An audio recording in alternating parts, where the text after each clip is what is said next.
नमस्कार, आप देख रहे हैं न्यूज चक्र। मैं अभिसार शर्मा। क्या देश में जो बेरोजगारी का संकट छाया हुआ है वो खत्म हो गया है कि भारतीय जनता पार्टी ने 2024 का चुनाव प्रचार अब से शुरू कर दिया है? क्या चीन ने भारतीय जमीन पर अपने कब्जे को हटा दिया है कि भारतीय जनता पार्टी ने 2024 में होने वाले लोकसभा चुनाव के लिए अब से चुनाव प्रचार शुरू कर दिया है?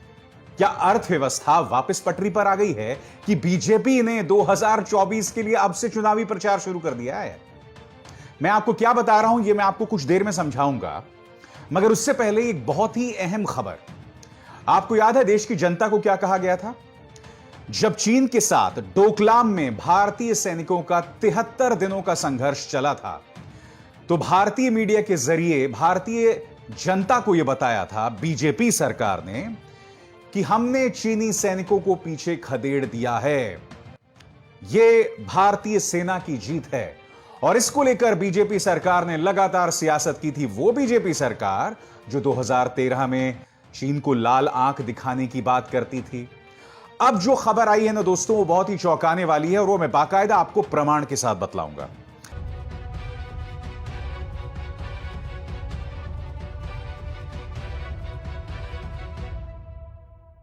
सबसे पहले सैटेलाइट के जरिए हासिल की गई इन दो तस्वीरों पर मैं आपका ध्यान खींचना चाहूंगा। दिसंबर 8, 2019 की यह तस्वीर और उसके ठीक ऊपर आप देख रहे हैं अक्टूबर 28, 2020 की तस्वीर।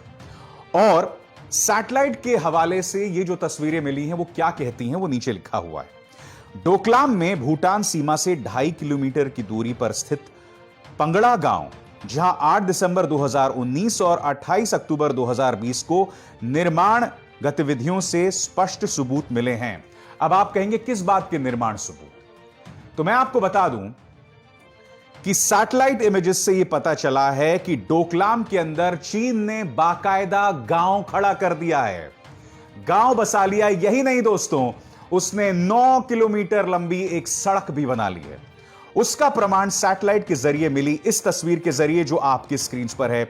आप देख सकते हैं न्यू 9 किलोमीटर रोड साफ तौर पर लिखा गया है और भारत और चीन के सैनिकों के बीच जो टकराव हुआ था उस जगह का नाम था डोका ला क्लैश पॉइंट, उसका भी जिक्र किया गया है। अब मैं आपको इन सैटेलाइट तस्वीरों के बारे में एनडीटीवी की रिपोर्ट क्या कहती है वो पढ़ के सुनाना चाहूंगा दोस्तों। एनडीटीवी ने उस हाई रेजोल्यूशन सैटेलाइट इमेजरी का विश्लेषण किया है जिसमें भारत से सटे भूटान की सीमा क्षेत्र में चीनी निर्माण के सबूत छिपे हैं। सैटेलाइट इमेजरी की एनालिसिस से साफ पता चला है कि चीन ने डोकलाम पठार के पूर्वी हिस्से पर भूटानी क्षेत्र के भीतर 2 किलोमीटर की दूरी पर न केवल गांव बसाया है बल्कि चीन ने भारतीय सीमा क्षेत्र तक पहुंच रखने वाली 9 किलोमीटर लंबी सड़क भी बनाई है। यह समझा जाता है कि यह सड़क चीनी सेना को जोम्पेलरी रिज तक पहुंचने में वैकल्पिक रास्ता दे सकती है, जिसे भारतीय सेना ने 2017 में चीनी सेना के साथ डोकलाम में हुई झड़प के बाद रोक दिया था। तब चीनी निर्माण श्रमिकों ने डोकाला में भारतीय सेना की चौकी के पास अपने मौजूदा ट्रक को बढ़ाकर जोम्पेलरी रिज तक पहुंचने की कोशिश की थी, लेकिन भारतीय सैनिकों ने उनके मंसूबों को नाकाम कर दिया था।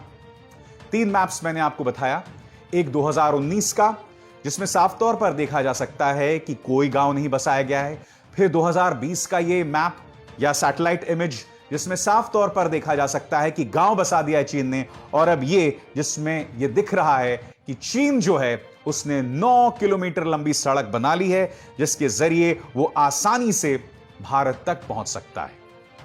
अब यह खबर देखिए जो आपकी स्क्रीन पर है।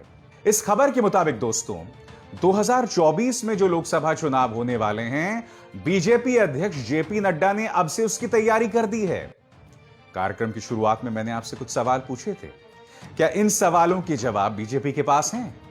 क्या इन सवालों का समाधान उसने ढूंढ लिया है? मगर नहीं साहब, चुनाव की तैयारी उन्होंने अभी से कर दी है।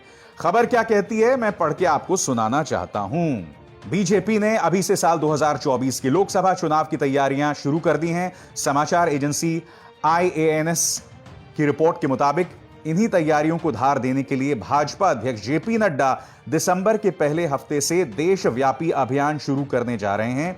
120 दिनों का प्रवास अभियान देवभूमि उत्तराखंड से शुरू होगा। देश के सभी राज्यों में इसके आयोजन होंगे। भाजपा नेता अरुण सिंह ने यह जानकारी दी है। अब मैं जानता हूं आप लोगों में से कई लोग क्या कहेंगे कि भाई जेपी नड्डा तो पार्टी अध्यक्ष हैं, राजनीतिक कार्रवाई करने का उन्हें अधिकार है। तो मैं आपको बतला दूं कि पूरे बिहार चुनाव में गृह मंत्री अमित शाह ने एक भी रैली नहीं की थी। और आप जानते हैं क्यों? क्योंकि उनकी तबीयत ठीक नहीं थी। मगर उसके बाद जैसे ही उनकी तबीयत ठीक हुई, वो सीधा पश्चिम बंगाल पहुंच गए थे। पहुंचे थे कि नहीं पहुंचे थे? तो देश के गृह मंत्री अमित शाह भी अभी से चुनाव की तैयारियों में जुट गए हैं। वो हालांकि पश्चिम बंगाल के चुनावों की तैयारियों में जुट गए थे। इससे पता चलता है कि भारतीय जनता पार्टी की जो चुनावी मशीनरी है ना दोस्तों, वो कितनी आक्रामक है, वो किस तरीके से काम करती है। और यही नहीं, देश की जनता के मन में अपनी जगह को बनाने के लिए जिस तरह के माइंड गेम्स बीजेपी खेलती है ना, वो गजब का है। मैं आपको एक छोटी सी मिसाल देता हूं दोस्तों। यह है प्रधानमंत्री नरेंद्र मोदी का एक बयान, और यह बयान क्या कहता है इस पर गौर कीजिए। India going through important phase of change, next 25 years crucial. यह बयान इन्होंने कल ही दिया था, जिसमें उन्होंने कहा कि भारत एक बहुत ही महत्वपूर्ण और निर्णायक दौर से गुजर रहा है और अगले 25 साल बहुत अहम होने वाले हैं। यानी कि अगर आप बिटवीन द लाइंस पढ़ें और प्रधानमंत्री के भाव को समझें, तो उसके जरिए वो ये बतलाने की कोशिश कर रहे हैं कि अभी जो व्यवस्था चल रही है, अभी जो सरकार चल रही है, उस पर आप अगले 25 साल भी एतबार कीजिए और चीजें जो हैं परिवर्तित होती रहेंगी। भारतीय जनता पार्टी ने बहुत ही खूबसूरती से गोल पोस्ट चेंज करने का काम किया है। जो वादा उन्होंने किया था उससे बहुत ही उन्होंने खूबसूरत ढंग से वादा खिलाफी की है। कैसे? सबसे पहले नारा क्या था? अच्छे दिन आने वाले हैं। फिर अचानक नितिन गडकरी आते हैं, एक इंटरव्यू में कहते हैं कि भाई अच्छे दिन का नारा हमारा नारा थोड़ी ना था, ये तो मनमोहन सिंह का नारा था। अरे भैया, उस पार्टी को तुम 50 सीट पे ले आए और अब कह रहे हो कि अच्छे दिन का नारा हमारा नहीं था। और बात यहीं पे नहीं रुकती है दोस्तों। आपको याद है नोटबंदी? प्रधानमंत्री ने हमसे क्या वादा किया था? मुझे सिर्फ 50 दिन दीजिए, और 50 दिन ना मिलें तो उसके बाद आप मुझे जहां बुलाइए मैं आ जाऊंगा। वो बयान सुनिए दोस्तों, और फिर मैं इस चर्चा को आगे बढ़ाता हूं। मैंने सिर्फ देश से 50 दिन मांगे हैं। 50 दिन, सिर्फ 50 दिन।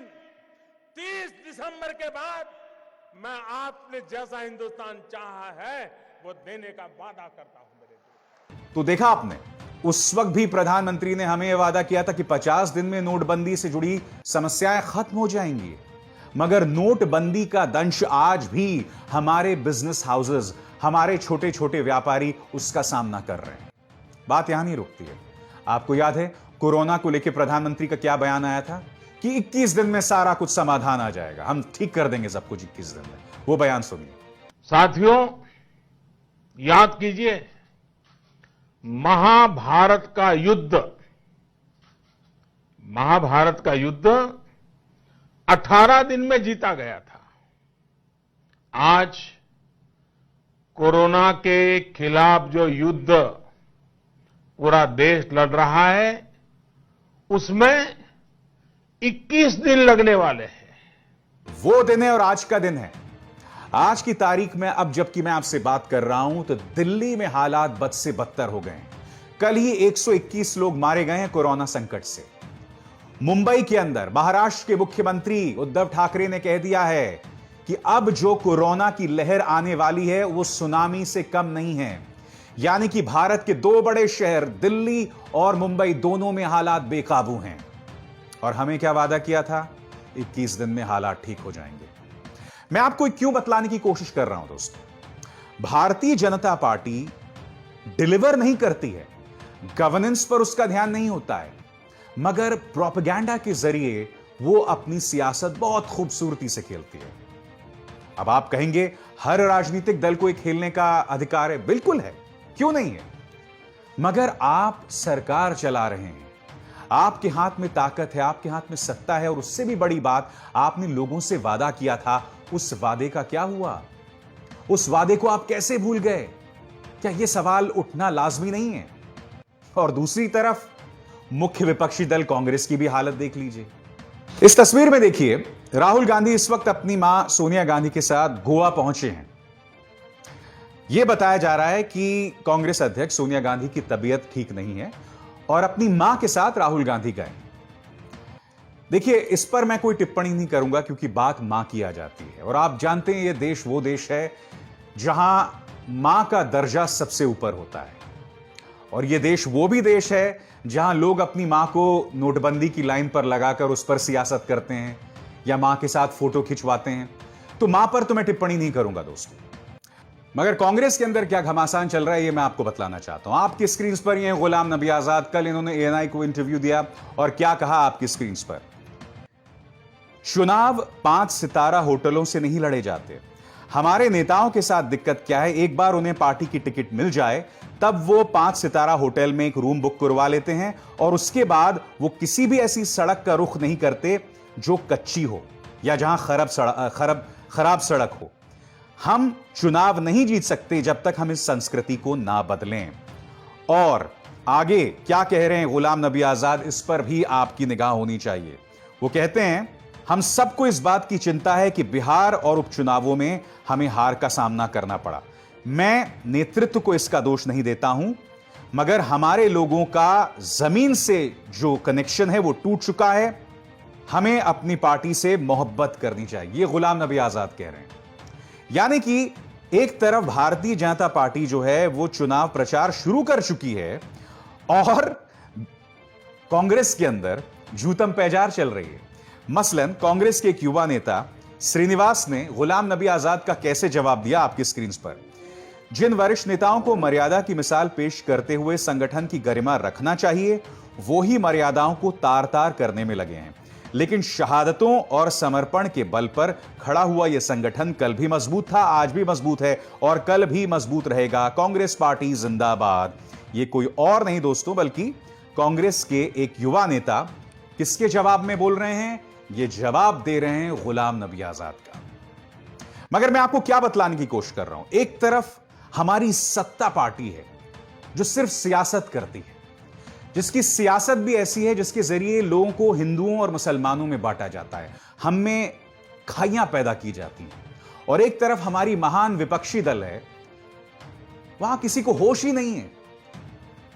मतलब कांग्रेस अध्यक्षा सोनिया गांधी की तबीयत खराब है, मैं समझ सकता हूं, मगर ऐसे मौकों पर अगर तमाम नेताओं को राहुल गांधी में विश्वास है तो राहुल गांधी को जिम्मेदारी लेनी होगी, या कम से कम आप संगठनात्मक चुनाव करें जिसमें पारदर्शिता हो, जहां एक गैर गांधी जो है वो पार्टी का अध्यक्ष बने और उसे पूरी आजादी हासिल हो कि वो पार्टी में फेरबदल कर सके। मगर सबसे बड़ी बात कि गांधी परिवार जो है वो सत्ता से अपना मुंह भी नहीं पीछे खींच सकता और जिम्मेदारी भी नहीं लेना चाहता है। तो देश की जनता की तो जिसे कहते हैं ना कि ऐसी तैसी हो गई है, ना सरकार काम करना चाहती है ना मुख्य विपक्षी दल। यह हालत है देश की। और अब मैं आपके साथ चर्चा करना चाहूंगा 3 खबरों की त्वरित अंदाज में। न्यूज चक्र में जिन त्वरित खबरों की मैं चर्चा करने जा रहा हूं, सबसे पहली खबर है ये। आप जानते होंगे कि महाराष्ट्र के राज्यपाल भगत सिंह कोश्यारी ने बाकायदा गृह मंत्री अनिल देशमुख को एक खत लिखा था, जिसमें उन्होंने कहा कि यह शख्स अर्नब गोस्वामी जो उस वक्त जेल में था, इसका आप लोग ख्याल रख रहे हैं या नहीं रख रहे हैं, यानी कि इससे बेचारे को कोई तकलीफ नहीं होनी चाहिए। यह लेटर बाकायदा भगत सिंह कोश्यारी ने गृह मंत्री अनिल देशमुख को लिखा था। आपकी स्क्रीन पर यह शख्स हैं जो कि एक सामाजिक कार्यकर्ता है, इनका नाम है साकेत गोखले।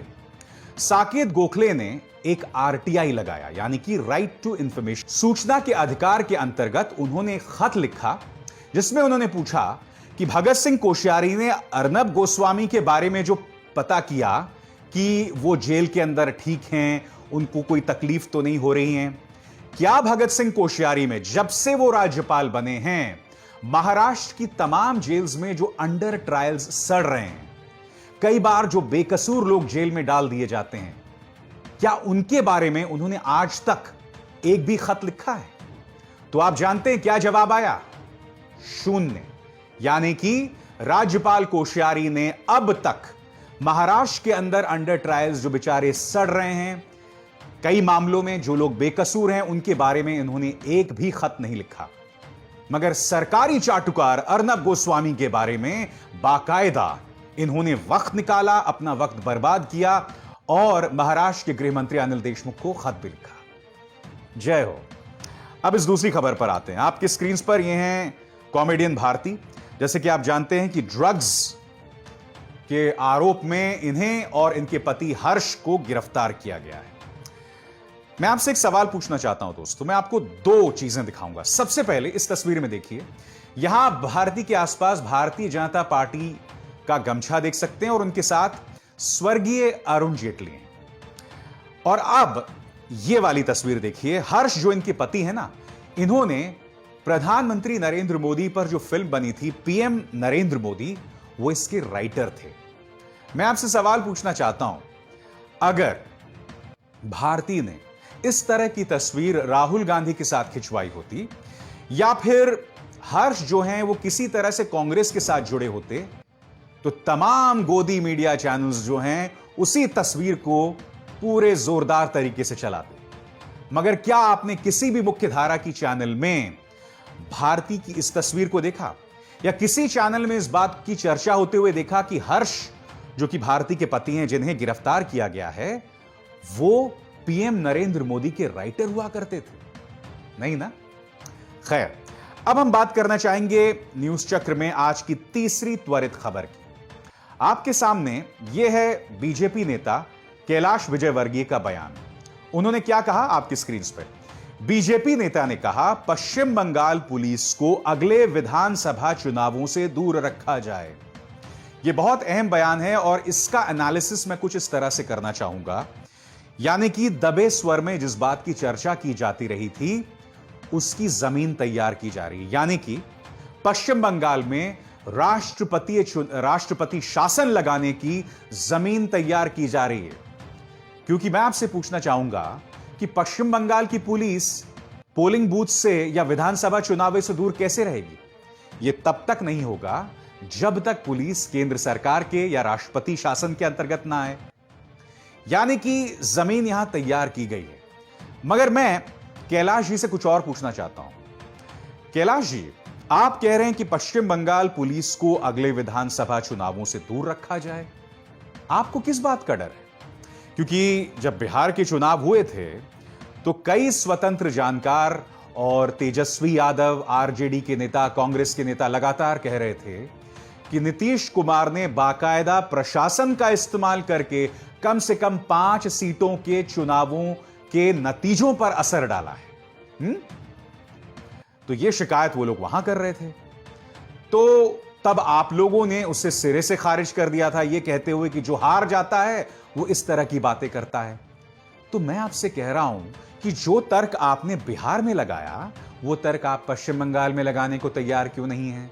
आप पश्चिम बंगाल की पुलिस पर एतबार क्यों नहीं करते हैं बिल्कुल उस तरह से जिस तरह से आपने बिहार के विधानसभा चुनावों में वहां के प्रशासन पर एतबार किया? सही कहा या गलत कहा मैंने दोस्तों? तो न्यूज चक्र में बस इतना ही। अभिसार शर्मा को दीजिए इजाजत। नमस्कार।